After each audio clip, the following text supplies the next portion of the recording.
Souvenez-vous, l'espace et en particulier la Lune étaient à l'honneur en novembre 2018 avec la projection Above and Beyond, NASA's Journey to Tomorrow de Rory Kennedy. Quelques mois plus tard, le 17 juin 2019, donc, cette thématique était de nouveau à l'ordre du jour avec son Altesse Sérénissime le Prince Albert II et cette avant-première Apollo Missions to the Moon de Tom Jennings. Mais Rory Kennedy était aussi présente car la réalisatrice était présidente du jury actualité sur le festival de télévision de Monte-Carlo. Je pense que j'ai toujours été intéressée par l'espace car mon oncle JFK nous a poussés à regarder au-dessus de nous en disant « oui, c'est possible, nous y arriverons ». Et la NASA m'a donc toujours motivée, mais aussi plus largement tout ce qui concerne notre Terre et aujourd'hui l'importance de sa préservation.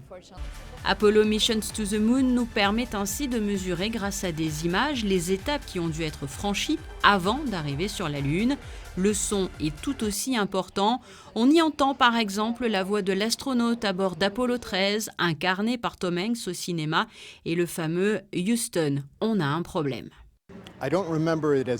Enfant, je ne me souviens pas avec précision de 1969, mais plutôt de ce qui s'est passé avant, d'Apollo 8 en fait. Et il s'agissait d'une mission essentielle car pour la première fois, des astronautes quittaient et s'éloignaient de la Terre en allant en orbite autour de la Lune. Les autres missions avaient tourné autour de la Terre.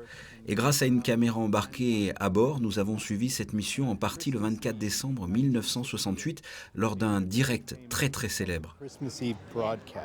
Cette avant-première, c'est surtout sur l'impulsion de Monseigneur qui nous a demandé de programmer un événement qui marquerait le 50e anniversaire d'Apollo 11.